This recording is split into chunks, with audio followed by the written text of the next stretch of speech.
बिस्मिल्लाहिर्रहमानिर्रहीम। अस्सलाम वालेकुम। पाकिस्तान टुडे के साथ मैं हूं मंसूर आजम काजी। नाज़रीन, कश्मीर में 14 अगस्त को यौम आज़ादी और 15 अगस्त को यौम स्याह मनाया गया।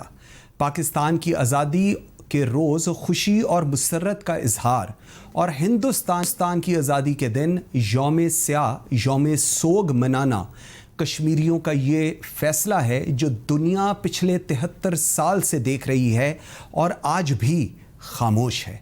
दूसरी जानिब यूएई ने इसराइल को तस्लीम कर लिया है।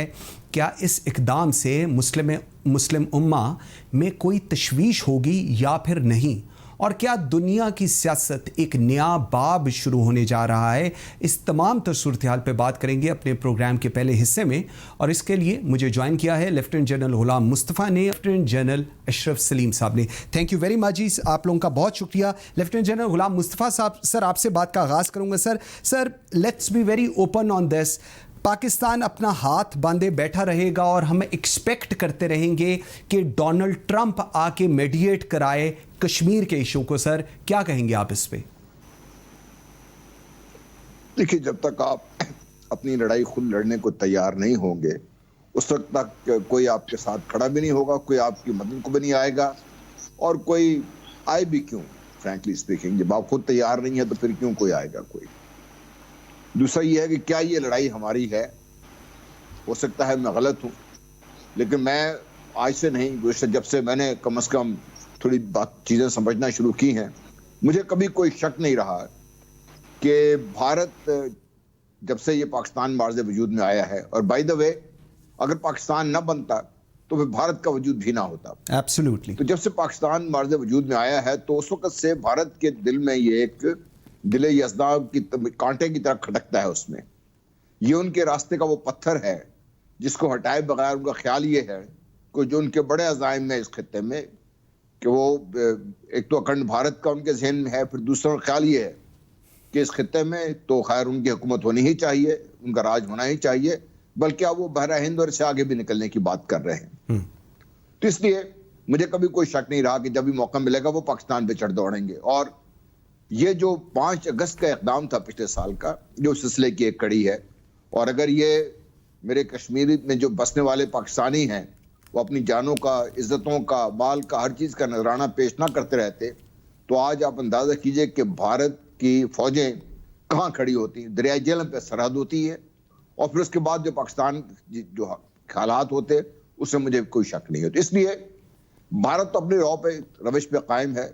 कश्मीरी जान दे सकते हैं, दे रहे हैं, कुर्बानी दे सकते हैं, दे रहे हैं। क्या पाकिस्तान कुछ कर रहा है? क्या हमारा ख्याल ये है कि वन ऑफ हम बयान दे देंगे, या हम कोई अखबारी बहुत बड़ा एक कॉलम लिख देंगे, या प्राइम मिनिस्टर की स्पीच होगी यूएन में तो फिर दुनिया इस तरफ जज्बात में होकर निकल आएगी? नहीं, ये नहीं होगा। और हमने जो प्राइम मिनिस्टर पाकिस्तान ने पिछले साल यूएन जनरल असम्बली में एक बहुत बड़ा मौका फराहम किया था, और बल्कि खुद अपनी हुकूमत के लिए, कि उनका जो खिताब था वो मेरा ख्याल था कि स्टार्ट पॉइंट हो सकता था पाकिस्तान के जो ओवरऑल जो ऑफेंसिव था। और ऑफेंसिव की जब हम बात करते हैं तो लड़ाई, देखिए, लड़ाई पहला कभी भी ऑप्शन नहीं होती, ठीक, लड़ाई आखिरी ऑप्शन होती है। लेकिन लड़ाई के लिए जब आप पहले से ही उसको ऑफ द टेबल कर देते हैं तो फिर दुनिया आपकी बात क्यों सुने? Very right. मोदी साहब नेगोशिएट टेबल पर आए, क्या चीज है, उनको इंसेंटिव क्या है इस चीज का? बिल्कुल ठीक। कौन क्या उनको दे सकता है कि वो आए और आके बात सुने आपकी? बिल्कुल ठीक। जब तक दुनिया को तकलीफ नहीं पहुंचेगी, जब तक मोदी साहब को तकलीफ नहीं पहुंचेगी, वेरी वैलिड, बात करेगा। Very valid.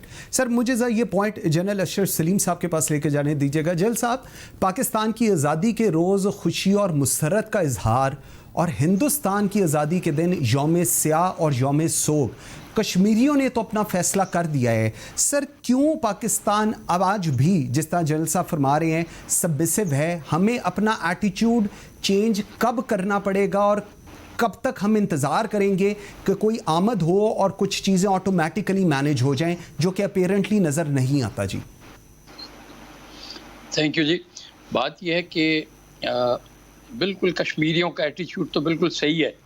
उन्होंने पाकिस्तान का यौम आज़ादी बड़ी खुशी से मनाया, और हिंदुस्तान का यौम आज़ादी जो कि 15 को आज था, उसको एक सोग के दिन के तौर पे मनाया जी। तो मकसद ये बात ही होती है कि कश्मीरियों ने अपना हक अदा कर दिया, कश्मीरी कर भी रहे हैं। लेकिन अभी मेरा ख्याल है हिंदुस्तान के लिए कश्मीर के ऊपर कब्ज़ा की जो कीमत है वो इतनी भारी नहीं हुई है कि इंडिया बातचीत के ऊपर राज़ी हो, पाकिस्तान से बात करे, कश्मीरियों से बात करे। अभी तक तो ये हुआ है कि उल्टा लास्ट ईयर पिछले साल उन्होंने 5 अगस्त को जो कश्मीर का थोड़ा बहुत वहाँ पे एक हक बनता था, इंडियन फेडरेशन के अंदर रहते हुए उनको एक ख़ासूसी अहमियत दी गई थी, उन्होंने वो भी ख़त्म कर दी। बिल्कुल ऐसे। तो इंडिया ने तो बल्कि उल्टा किया है। और आपने देखा है कि दुनिया भी कुछ नहीं कर रही है, ना अमेरिका ने कुछ किया। अमेरिका ने सिर्फ 2-1 दफ़ा प्रेसिडेंट ट्रंप ने ये कहा जी मैं मीडिएशन कराऊँ, लेकिन मीडिएशन किस बात की, वो भी नहीं हो सकती, इंडिया नहीं मानता है उसके ऊपर। तो मकसद ये है कि इंडिया के लिए इसकी कास्ट थोड़ी सी बढ़ानी पड़ेगी हमें, और उसके लिए सबसे ज़्यादा ज़रूरी ये चीज़ है कि हम में क्या ताकत है। ठीक है, हमारी मिलिट्री पावर है, सारा कुछ है, लेकिन बाकी लिहाज से आप जब देखते हैं कि हम हर चीज़ के लिए बाहर देखते हैं, कभी किसी से कुछ मांग रहे हैं, कभी किसी के कुछ मांगने जा रहे हैं। जब तक हमारी अपनी इक्तिसादी हालत और हमारी अपनी पॉलिटिकल हालत इस हाल में नहीं होती कि हम दुनिया को दिखा सकें कि पाकिस्तान एक ऐसी पावर है जो कि अगर जिसको बोलते हैं ना कि पुश कम्स टू शव, तो पाकिस्तान किसी हद तक जा सकता है, तो फिर शायद ये आ जाए सिचुएशन कि इंडिया हमारे से इसके ऊपर बातचीत भी करे।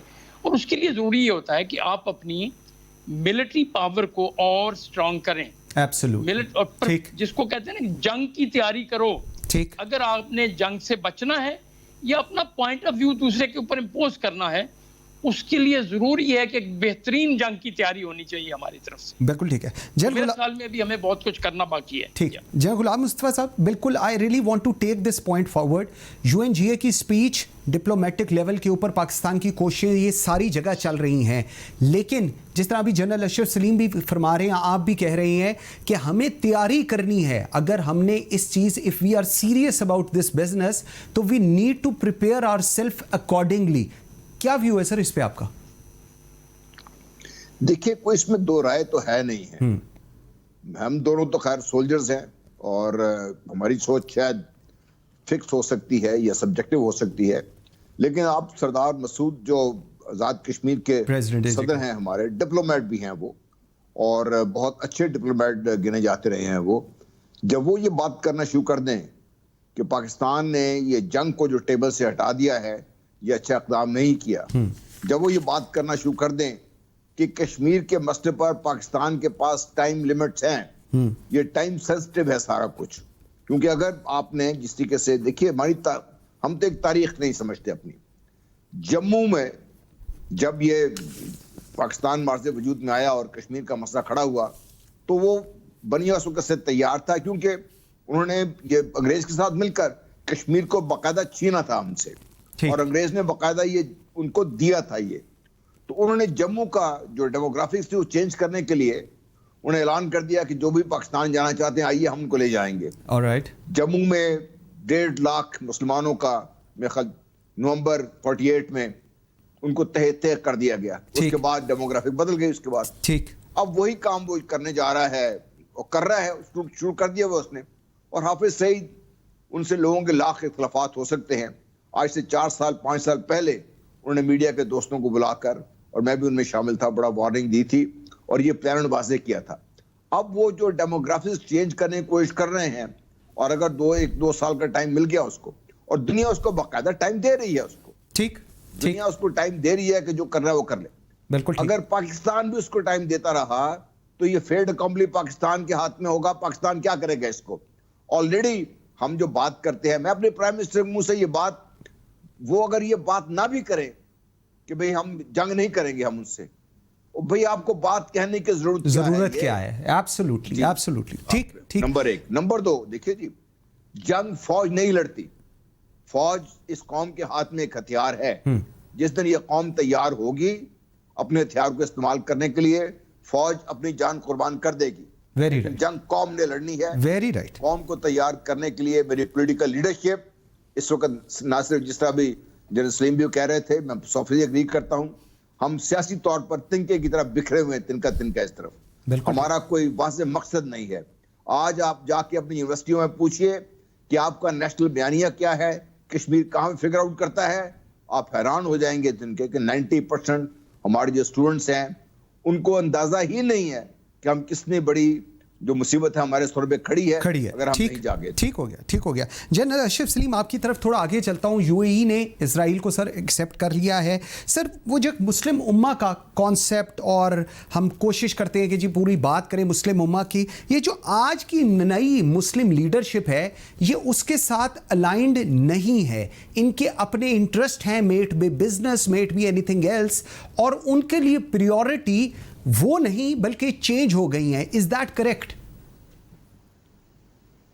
पुरानी नस्ल थी मसलन जो शेख जायद थे दुबई के या यूएई के जो बुनियाद रखने वाले रूलर थे जी, उनके नजरियात डिफरेंट थे। अभी उनकी जो आगे औलाद है, जो शहजादे हैं या वली अहद हैं, उनकी थिंकिंग थोड़ी सी डिफरेंट है। आपकी बात सही है, दुनिया के तल्लुकात इंटरेस्ट की बेस के ऊपर चलते हैं। बाकी ठीक है, मुस्लिम उम्मा का कॉन्सेप्ट है, सारा कुछ है, लेकिन आप ये भी देखिएगा कि दुबई पहला मुल्क नहीं है जिसने इजराइल को रिकग्नाइज, इससे पहले इजिप्ट ने रिकग्नाइज किया हुआ है, जॉर्डन ने इवन टर्की ने रिकग्नाइज किया हुआ है। आपको पता है टर्की का एक बहुत बड़ा वॉल्यूम है ट्रेड का with Israel even today. Turkey ने भी, तो इस मकसद ये कहने का है कि हर मुल्क के अपने कुछ मुफादात हैं, इंटरेस्ट हैं, जो कि प्रोबेबली ओवर रूल कर रहे हैं जो मुस्लिम उम्मा के जो मुफादात हैं उनको। ठीक, और आपने देखा है पाकिस्तान को तो एक बड़ा स्टैंड पॉइंट है क्लियर कि देखिएगा हमारी एक शुरू से हमारा ये रहा कि टू नेशन कॉन्सेप्ट जो दिया गया है, टू स्टेट कॉन्सेप्ट जो दिया है, यूएन रेजोल्यूशन भी है उसके ऊपर, और इसके ऊपर बातचीत भी बहुत सारी होती रही है। और हमारा यही है कि जिस दिन इजराइल मान ले पैलेस्टीनियन स्टेट को, तो इजराइल ही रहेगा, उसके बाद जो भी होगा देखा जाएगा। लेकिन बात वहीं पे थोड़ा सा मेरे ख्याल में यूएई ने थोड़ी जल्दी की है। अगर कि उनका अपना, हम किसी को डिक्टेट तो नहीं कर सकते दूसरे मुल्क को, हमारे अपने बहुत सारे इंटरेस्ट हैं, यूएई में हैं, उसके बाद सऊदी अरेबिया में है। अभी बात जिस तरीके से जैरेड कुशनर जो कि प्रेसिडेंट ट्रंप के जो रैप हैं मिडल ईस्ट के ऊपर, उन्होंने कहा जी बहुत सारे 3 महीने के अंदर आगे मुल्क और आ रहे हैं इसको रिकग्नाइज करने। ठीक, असली बात मैं ये हमेशा से सोच रहा था कि इलेक्शन करीब आ रहा है प्रेसिडेंट ट्रंप का नवंबर में, अभी कमिंग नवंबर में, तो इसके ऊपर कोई बहुत सारी बातचीत होगी, कोई बड़ा कोई चीज वो करेगा। ठीक, उन्होंने प्रोबेबली ये एक बहुत बड़ा कार्ड शो किया है कि अमेरिका में इजराइल की बहुत बड़ी पावर है। बिल्कुल ठीक है, बिल्कुल ठीक है, बहुत बड़ी लॉबी है, बड़ी और वो उसको मोबिलाइज करने के लिए उन्होंने इजराइल को रिकग्नाइज कराया यूएई से, और आगे अभी कुवैत, ओमान, उसके बाद बहरीन, फिर इवन कतर, ये सारे मुल्क इनका सुन रहे हैं, सऊदी अरेबिया भी, वो भी शायद रिकग्नाइज करने जा रहे हैं। तो ये प्रेसिडेंट डोनाल्ड ट्रंप को वो तोहफा दे रहे हैं इलेक्टोरल पॉलिटिक्स का, ताकि वो उसको एक्सप्लॉइट कर सकें विद इन यूएस से उसको इलेक्ट होने के लिए। तो मकसद ये है कि उम्मा वाला जो बात है जो आपने पहले की थी ना, अभी उसका तो पहले से ही वो बात हमारे उससे पंक्चर हो चुकी थी, वो बात, वो कॉन्सेप्ट ही पंक्चर हो चुका है। इजिप्ट ने किया, जॉर्डन ने किया, टर्की ने किया, और भी मुल्क करने जा रहे हैं। ठीक, इसके ऊपर थोड़ा सा पाकिस्तान को अपना स्टैंड पॉइंट और थोड़ा डेलिबरेटली लेना पड़ेगा। बिल्कुल ठीक है, बिल्कुल ठीक है, कोई ऑफ द कफ नहीं देना चाहिए हमें अपना। Very right, very right. Viewers, एक छोटी सी ब्रेक लेते हैं यहाँ पर, और जब हम वापस आते हैं तो अपनी गुफ्तगू जारी रखेंगे जनरल गुलाम मुस्तफ़ा से और जनरल अशरफ सलीम साहब से। मेरे साथ रहिएगा।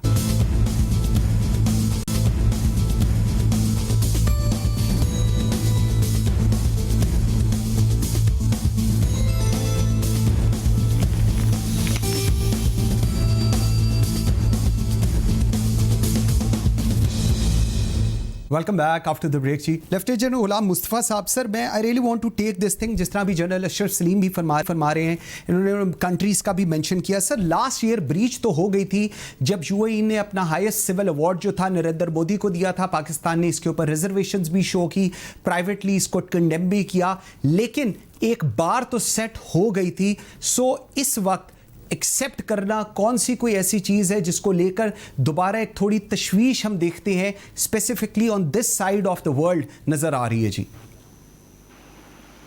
देखिए, जब इकबाल ने कहा था ना कि नील के साहिर से लेकर ताबखा के काश करता एक हो मुस्लिम हरम की पासबानी के लिए, तो जहां तक हरम की पासबानी का ताल्लुक है उसमें तो किसी को कोई शक नहीं है। और मैं नहीं समझता कि कोई ऐसा बेवकूफ़ शख्स होगा जो इस हरमैन शरीफैन की तरफ मैली आंख से देखेगा। उसके बाद फिर मुसलमानों के पास अपनी जान देने के अलावा ऑप्शन रह नहीं जाती। एब्सोल्युट। एक तो इसको let's take this off the table.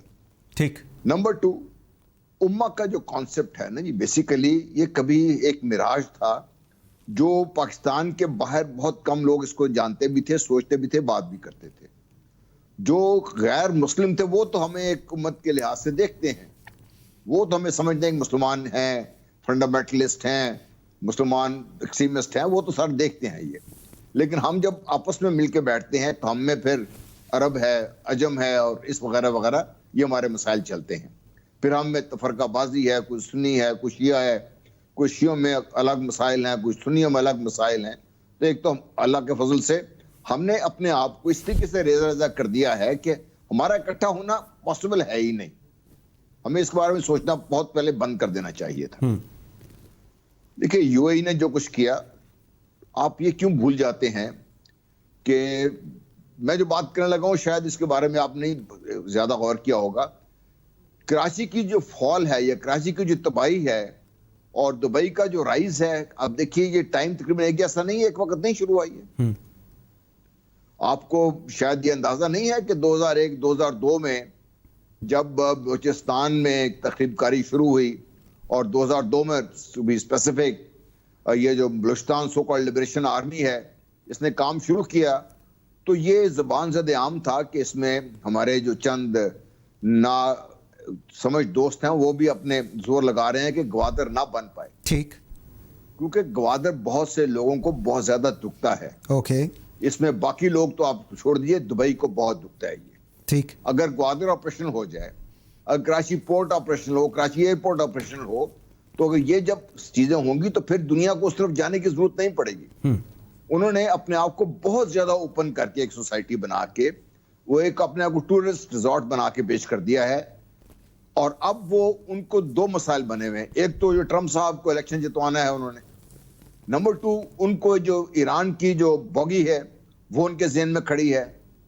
और ईरान भी कोई समझदारी का सबूत नहीं दे रहा। ईरान ने भी इन तमाम ममालिक जहां पर अरब ममालिक हैं इनके साथ जो मसाइल हैं उसके वो बढ़ रहे हैं दिन ब दिन। ओके। तो ठीक। इसलिए ठीक। मुझे इसमें कोई फ्रैंकली स्पीकिंग जो यूएई ने किया अच्छा किया, हमें क्यों इसमें मसला है ये? बिल्कुल सही। हमारा मसला ये है कि अब इजराइल आपके एक बोट राइड पे जाके बैठ जाएगा। आपके पहले भी काबुल से बैठ के उन्होंने जो 27 फरवरी को किया था, आपको याद होगा। ठीक। ओके सर, मुझे ज़रा ये चीज़ जनरल अशरफ सलीम साहब के पास है। जनरल साहब मुझे एक चीज़ बताइएगा, आपको याद होगा पाकिस्तान ने कोशिश की थी OIC के फॉरेन मिनिस्टर्स की मीटिंग बुलाने की जिसमें नाकामयाब रहा। उसके अंदर UAE और जो सऊदी जो थी इनकी बैक्ड, उन्होंने अपोजिशन की थी उस ग्रुप ने।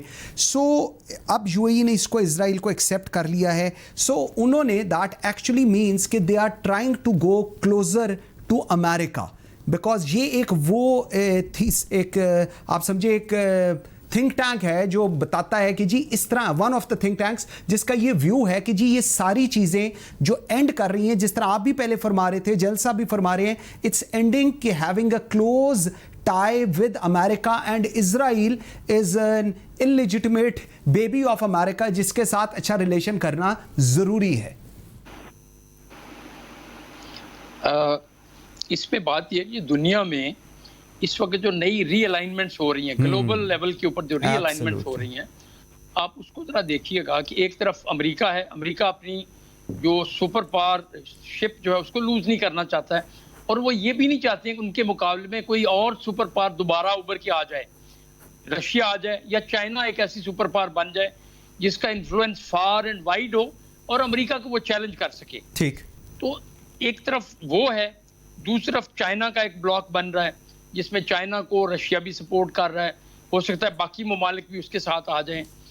अब बात यह है कि हम देखते रहे मुस्लिम उम्मा को, हमारी बड़ी एक्सपेक्टेशन थी कि OIC ये करेगी वो करेगी। मेरा ख्याल है हमारी एक्सपेक्टेशन थोड़ी सी एग्जैजरेटेड थी, हमें इतनी एक्सपेक्टेशन नहीं रखनी चाहिए थी, जितनी हैं उतनी काफ़ी थी। मसला हमारे मुफादात हैं, मुस्लिम कंट्रीज़ के साथ हमारे मुफादात हैं, सऊदी अरब के साथ, इवन UAE के साथ हमारे मुफादात हैं। देखिए वहाँ पे बहुत सारे पाकिस्तानीज़ हैं जिनकी वजह से हमें बहुत सारा फॉरेन एक्सचेंज भी आता है, बहुत सारी यहाँ पे फैमिलीज हैं जिनका स्टैंडर्ड ऑफ लिविंग बड़ा अच्छा है, उसकी वजह से वो लोग पल रहे हैं, तो हमारे मफादात जरूर हैं।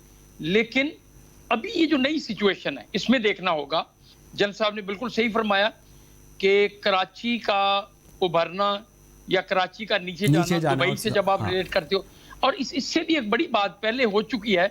आपको याद होगा बैरूत एक जमाने में बहुत बड़ा एक इसी तरह का अड्डा था, तजारती अड्डा भी था, कल्चरल वो भी था, वहां पे बड़ी अयाशी का अड्डा भी था वो। और वहां पे आपको ना बैरूत में American university of Beirut education का भी अड्डा होता था, बहुत बड़ा एक सिटी था। तो बाज लोग ये भी कहते हैं कि दुबई को उभारने के लिए बैरूत को तबाह किया गया। अब आप नेक्स्ट उस पे आइए स्टेज पे, it is not only Dubai, Israel ने ओमान के साथ कुछ मुआहदे किए हैं जिसमें ओमान की पोर्ट्स पे अगर इजराइल आ जाता है, दुबई में अगर इजराइल को फैसिलिटीज मिल जाती हैं, शिपिंग फैसिलिटीज मिल जाती हैं, फिर आप देखिएगा ग्वादर पोर्ट की जो अहमियत हम देख रहे हैं एज अ ट्रेड पोर्ट कह लीजिए, या आप किसी स्टेट के ऊपर आप इसको मिलिट्री पोर्ट भी कह सकते हो, जिसमें चाइना भी होगा पाकिस्तान के लिए। अभी आप देखिए कि इस सारी को जब आप ज्योग्राफी को देखते हैं ना, तो फिर ओमान से, दुबई से, उधर इंडिया है, इन सारी जगहों से बहरा अरब के अंदर हमारे लिए ऑपरेशंस, खा वो naval military operation, maritime operations हो या तजारती ऑपरेशंस कह लें, वो दोनों उसमें डिफिकल्टीज वो क्रिएट कर सकते हैं। बिल्कुल ठीक। मकसद ये है कि इसमें आगे पाकिस्तान को बहुत एहतियात से चलना होगा। आपको ये नहीं है कि हम अपने जो थोड़े बहुत हमारे रिलेशनशिप्स हैं, ये मुस्लिम कंट्रीज हैं, ठीक है, उन्होंने इजराइल को रिकग्नाइज किया है, ओमान है या यूएई है, हमें उनसे फिर भी रिलेशनशिप रखना है और किसी हद तक उस रिलेशनशिप के तहत हम इजरायली इन्फ्लुएंस को वहां पे काउंटर करने के काबिल हों। बिल्कुल ठीक, हमें इस चीज को देखना चाहिए। अच्छा जय गुलाम मुस्तफा, मुझे सर ये बताइएगा, जिस तरह अभी बात हो रही है सऊदी अरब की इस पूरी सिचुएशन में, क्या आप रिस्पांस देखते हैं? किस तरह do you think it can play something, will it play something? Chief of army staff भी गए हैं इस वक्त सऊदी अरब विजिट के ऊपर, और इस सारी सिचुएशन में बिकॉज एक इंटरनल वहाँ पर अनरेस्ट भी चल रहा है, सक्सेशन का भी इशू चल रहा है, तो सर सऊदी अरब का रोल क्या देख रहे हैं आप इस सारी सिचुएशन में? देखिए, एक चीज और आपसे यहाँ अर्ज करना चाहूंगा कि जो रिलीजियस एक्सट्रीमिज्म है ना, जिसका इल्जाम हमेशा मुसलमानों पे लगता रहा है और हमने बड़ी ताबेदारी से उसको तस्लीम भी किया है और आगे बढ़ के हमने गुड बॉय स्काउट बनने की कोशिश की है। इस वक्त दुनिया में 3 इंतहाई जो एक्सट्रीमिस्ट किस्म के जो व्यूज हैं, वो आप क्रिश्चियन ज़ायनिज्म है, बहुत ही ज्यादा इंतहा पसंद है वो लोग। ज्यूइश ज़ायनिज्म है, उनकी इंतहा पसंदी के बारे में तो हम जनी तौर पे जानते हैं। ठीक। फिर हिंदू नहीं, ब्राह्मण ज़ायनिज्म है जो भारत से, ये तीनों मिले हुए हैं। ठीक। इंटरनेशनल एस्टेब्लिशमेंट इन तीनों की मदद से, जिसका अभी सलीम बात कह रहे थे, बिल्कुल सही कह रहे थे कि दुनिया में वो किसी और ताकत को या किसी और ऐसे सिस्टम को उभरता हुआ नहीं देखना चाहते जिससे उनकी जो इजारादारी है वो खत्म हो। Okay okay. एक तो ये बड़ी लार्जर पिक्चर में दिस हाउ वी से इट, राइट। सऊदी अरेबिया, देखिए सऊदी अरेबिया इस वक्त उनके अंदर एक बहुत जो है ना, अंडर द सरफेस बहुत ज्यादा टेंशन है। Absolutely absolutely. और आमतौर पे ये मेरे चंद एक दोस्त हैं वहां पर जो बिजनेस वगैरह करते हैं, एक उनके समझदार दोस्त हैं, मैं उनका कहना था कि अगर शाह सलमान जब फौत हों, अल्लाह उनको जिंदगी सेहत दे, तमशीर रखे उनको, तो वहां पे खाने जंगी का खतरा है। एक तो मोहम्मद सुल्तान को जो उन्होंने जो ये चेन ऑफ सक्सेशन तोड़ के लेके आए हैं जी, सक्सेशन पैदा किया उसका, बिल्कुल ऐसे। नंबर 2, सऊदी अरेबिया के लिए मसला ये है कि वो अपने आप को ना सिर्फ ये कि एक तरफ तो तुर्की के खिलाफ खड़ा है, दूसरी तरफ वो ईरान के खिलाफ खड़ा है, और तीसरी तरफ उनको ये बात समझ नहीं आ रही कि उनको बिल्कुल जो अंदर की तरफ से बिल्कुल डिसॉल्व करने की जो कोशिश है, उसमें दुनिया कामयाब होती हुई नजर आ रही है। बिल्कुल ठीक। सऊदी अरेबिया के तो हाथ पैर उन्होंने खुद अपने बांध के रख लिए हैं ना जी, बिल्कुल ऐसे। जब वो पाकिस्तान के खिलाफ ने जब रिएक्शन किया, ठीक है, ट्रेड रिलेशनशिप उनका पहले भी था भारत के साथ, लेकिन क्या वजह है कि भारत के अंदर मुसलमानों का कत्ल खून हो रहा है, कश्मीर के मेरे पाकिस्तानी भाइयों का वहां पे खून बहाया जा रहा है, इज्जतें लुट रही हैं। ठीक। तो जब ये लोग बात ही नहीं करेंगे तो मेरे पाकिस्तान की या पाकिस्तानी, बहसियत पाकिस्तानी, मुझे सऊदी अरेबिया से क्या मोहब्बत होगी? बिल्कुल सऊदी ठीक है। अरेबिया में आप हरमैन शरीफैन को हाउस ऑफ सऊद से ज्यादा करके देखिए। हाँ, हमारे लिए बड़ा जरूरी है। और फिर सऊदिया के अंदर जिस तरीके से उन्होंने यमन के 3 मेजर जो ऑयल डिस्ट्रिक्ट है उस पर कब्जा किया हुआ है, उनको ये देना पड़ेगा, ठीक। साफ देना पड़ेगा सऊदी अरेबिया को भी। Saudi Arabia is in a very serious and very big trouble. बिल्कुल ठीक। Balfour declaration may be happening yet again and there be redrawing of maps of this region. बिल्कुल ठीक है। जैल साहब, मैं 2 लास्ट क्वेश्चन जी, मुझे जरा बताइएगा। जनरल अशर सलीम सर, एक nexus Saudi Arab, Israel, USA and Hindutva, do you think ये, क्योंकि ये बहुत ज़्यादा एक 2-3 नेक्सस के ऊपर बात हो रही है, उसमें से एक this is like one of the major ones, do you think it's doable? ये हो सकता है या नहीं हो सकता? What's your analysis on that जी?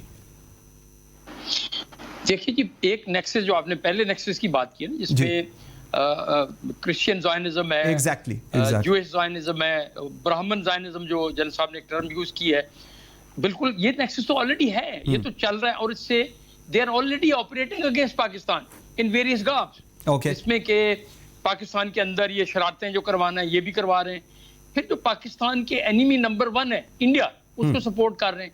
इस तरीके से जो जब उनको मौका मिलता है अफगानिस्तान से भी पाकिस्तान के खिलाफ चीजें करवा रहे हैं। ये तो ऑलरेडी है। लेकिन मेरा नहीं ख्याल कि सऊदी अरेबिया इस तरीके से ओपनली पाकिस्तान के मफादात के खिलाफ बात करेगा। ठीक है। हाँ, जहाँ तक तल्लक है कश्मीर का, मैं मानता हूँ उन्होंने सपोर्ट नहीं किया उस तरीके से ओपनली जिस तरह उनको करना चाहिए था, जिस तरह OIC को आगे लेके चलो वो नहीं किया। ठीक ठीक। लेकिन मेरा नहीं ख्याल है कि बहुत ज्यादा ओपनली को पाकिस्तान के, और हमें अपना इन्फ्लुएंस उन पे रखना चाहिए। मिडिल ईस्ट में we should never lose our influence. बिल्कुल ठीक है। अच्छा, general Ghulam Mustafa sir, very last comment ji, मैं I have got 30 seconds to go sir. एक और nexus, China, Russia, Pakistan, Turkey and Qatar, and they are daggers drawn, और Qatar के साथ इनके जो रिलेशन हैं सर, इस नेक्सस को आप कैसे देख रही हैं? देखिए, मोर देन नेक्सस, ये भी जो है ना इस खित्ते की जो तेजी से बदलती हुई सूरत हाल है, उसमें ये नेचुरल है ये चीजें। और ईरान को, जैसा मैंने पहले भी अर्ज की थी, कि ईरान को भी ये बात समझनी पड़ेगी कि अगर उसने अपने आप का, अपना वजूद बरकरार रखना है और अपनी हैसियत रखनी है, तो फिर उनको भी इस तरफ आके ये अपनी शरारतें बंद करके इस ग्रुप के साथ मिलकर इस खित्ते में अमन के लिए और इस खित्ते में जिन ज़ायनिज़्म और की हमने बात की है, इनको रोकने के लिए ईरान को इसमें हिस्सा बनना पड़ेगा। ये नेचुरल है, ये बिल्कुल ठीक है और ये बन रहा है यार। बिल्कुल ठीक है। Lieutenant general Ghulam Mustafa, lieutenant general Ashar Salim sir, thank you very much ji, I am very grateful for your time. Viewer, एक ब्रेक लेते हैं और जब हम ब्रेक से वापस आते हैं तो एक सक्सेस स्टोरी जो स्टार्ट हुई थी और उसका and it seems like it's a failure, इस पर बात करेंगे। मेरे साथ रहिएगा।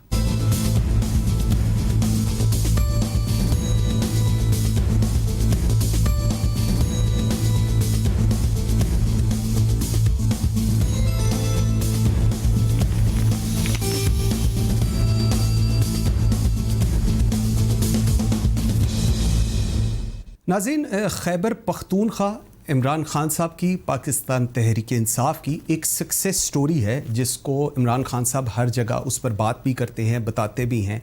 अभी रिसेंटली BRT की ओपनिंग के लिए भी गए हुए थे और वहाँ पर भी उन्होंने इसकी बड़ी तारीफ़ की और ये कहा कि जी हम लोगों ने खैबर पख्तूनख्वा के अंदर एक बहुत अच्छा निज़ाम बनाया है, पुलिस की दोबारा उन्होंने तारीफ़ की। मैं एक बात करना चाहूँगा, बताना चाहूँगा आप लोगों को, एक मिनिस्टर हैं खैबर पख्तूनख्वा के जिनका नाम है शाह मोहम्मद वज़ीर। ये अब स्क्रीन पे आप देखेंगे, ये MP हैं वहाँ के। और अब correct me if I am wrong, मुझे अगर कोई बताना चाहे इसके बारे में ज़रूर बताइए। मिनिस्टर हैं ट्रांसपोर्ट के। इनका बेटा रात को गाड़ी पर आ रहा था कि उसने हिट किया एक मोटर बाइक को हिट किया जिसको एक पुलिस कांस्टेबल चला रहा था, लेकिन इनका बेटा वहाँ से फ़रार हो गया। जब फरार हो गया, पुलिस का जो कांस्टेबल था वो पीछे चला गया और आगे जाके इंटरसेप्ट किया उसने। वहाँ पर बदतमीज़ी भी हुई, कहा जा रहा है कि जी हाथापाई भी हुई, और इस चीज़ को लेकर थाने चला गया। थाने जाते हुए साहबजादे ने फ़ोन किया अपने वालिद को जो कि मिनिस्टर है वहाँ पर, और उनको कहा कि मेरे साथ एक कांस्टेबल, इसकी क्या औकात है कि इसने मेरे साथ बदतमीज़ी की है? अगर मैंने उसको गाड़ी मार दी थी तो मार दी, इसमें क्या ऐसी बात है? मैं वज़ीर का बेटा हूँ। नाज़रीन, ये लोग जब थाने गए तो उस पुलिस वाले, उस कांस्टेबल के ऊपर FIR दर्ज हुई जो कि जिसमें दफ़ा 506 लगाई गई जो कि थ्रेट्स की थी। खैर, बात यहाँ पर नहीं रुकी। उसके 1 या 2 रोज़ बाद यही मौसूफ वज़ीर शाह मोहम्मद वज़ीर साहब ने इन्वेस्टिगेशन ऑफिसर जो एक सब इंस्पेक्टर या ASI होगा उसको फ़ोन किया और उससे कहा कि इस तरह तो हमने हमारी जो इज़्ज़त और वक़ार को जो आपके एक कांस्टेबल ने एक धचका पहुंचाया है, इससे हमारी बरादरी और हम लोग तो नहीं इससे मुतमईन। तो उस बदकिस्मत और नाअहल आईओ ने कहा कि हजूर वाला आप हुक्म करें, जो आप कहेंगे मैं करूँगा। मैं पुलिस का मुलाजिम नहीं हूँ, मैं तो आपका ज़ाती मुलाजिम हूँ, जो आप कहेंगे मैं करूँगा। और उन्होंने उस आईओ ने 365A जो कि किडनैपिंग फॉर रैंसम होती है, अगवा बराए तावान की एक दफ़ात है, वो भी लगा दी। जो ATA एंटी टेररिस्ट कोड जो एक्ट है इसमें ट्राइबल भी हैं, वो लगा दी। क्योंकि बादशाह सलामत एक MPA एक वज़ीर का फ़ोन आया था, तो इसलिए इन्वेस्टिगेशन ऑफिसर ने कहा कि पुलिस की नौकरी साइड पर, मैं आपका ज़ाती मुलाजिम। ये बात वहाँ पर DPO बन्नू को पता चली, तो DPO बन्नू ने कहा कि यार तुमने ये क्यों किया उस इन्वेस्टिगेशन ऑफिसर से। उस इन्वेस्टिगेशन ऑफिसर ने कहा कि जी मुझे तो मिनिस्टर साहब ने कहा। उन्होंने कहा कि अगर मिनिस्टर साहब कल को तुम्हें कहेंगे किसी एक कातिल को तुम बेगुनाह कर दो, कि क्या तुम वो कर दोगे? उसने DPO ने उस सब इंस्पेक्टर या आईओ को मुअत्तल कर दिया। और यही बात उसने DIG अपने जो RPO हैं आफरीदी साहब, जिनकी तस्वीर आप इस वक्त देख रहे हैं, गफूर आफरीदी, इनको बताई। गफूर आफरीदी ने कहा तुमने बड़ा अच्छा काम किया है और अगर कोई प्रेशर तुम पर आए तो तुम कहना कि DIG साहब का हुक्म था। सो एक कांस्टेबल की एक आईओ ने जो गलती की और उसके ऊपर जो एक सही फैसला किया DPO ने, उसके साथ खड़ा हुआ उसका RPO एक DIG। बहुत अच्छी चीज़ हुई। लेकिन बात यहाँ ख़त्म नहीं हुई। वज़ीर साहब अगले दिन उठे और वज़ीर आला खैबर पख्तूनख्वा महमूद खान साहब के पास गए और उन्होंने कहा कि हम किस चीज़ के चौधरी हैं कि अगर एक कांस्टेबल या एक आईओ जो है उसको मुअत्तल कर दिया है और DIG साहब मेरे साथ पर्सनल हो रहे हैं। ओ खुदा का नाम है, RPO को एक मिनिस्टर के साथ पर्सनल होने की क्या ज़रूरत है? I don't know from where even this thought can come into the concerned minister's head. अब उसके बाद क्या हुआ? उसके बाद वज़ीर आला ने कहा कि नहीं ऐसी क्या बात है, पाकिस्तान तहरीक इंसाफ की हुकूमत है, इमरान खान साहब की हुकूमत है, दूसरी दफ़ा खैबर पख्तूनख्वा के लोगों ने हमें वोट दिया है, तुम बिल्कुल फिक्र ना करो। उन्होंने IG साहब सनाउल्लाह अब्बासी साहब को कहा कि आप इस चीज़ को ज़रा मैनेज कराएं, क्योंकि जो आपका DIG है वो पर्सनल हुआ है। सनाउल्लाह अब्बासी साहब ने RPO को कहा कि तुम इस चीज़ को मैनेज करो और इस चीज़ को ख़त्म करो। उसने कहा जी ख़त्म क्या करूं, मैंने जिसको मुअत्तल करना था मैंने कर दिया है, अब मैं जाके माफ़िया मांगने से तो रहा किसी वज़ीर के घर। उसने कहा कि अच्छा ये बात है, चलो आईओ को तो तुम नहीं बहाल कर रहे, मैं तुम्हें RPO बन्नू से उतार देता हूं और RPO बन्नू से उतार कर इनको सेंट्रल पुलिस ऑफिस CPO जो IG ऑफिस होता है वहां पर DIG आफरीदी को क्लोज कर लिया गया और इनकी जगह कमांडेंट PTC बन्नू जो हैं वहाँ के हंगू के अव्वल खान, उनको RPO लगा दिया गया, जो एक बहुत शरीफ और कमज़ोर पुलिस अफसर हैं। इस सारी सिचुएशन में लोगों का वहाँ पर एहतजाज आया।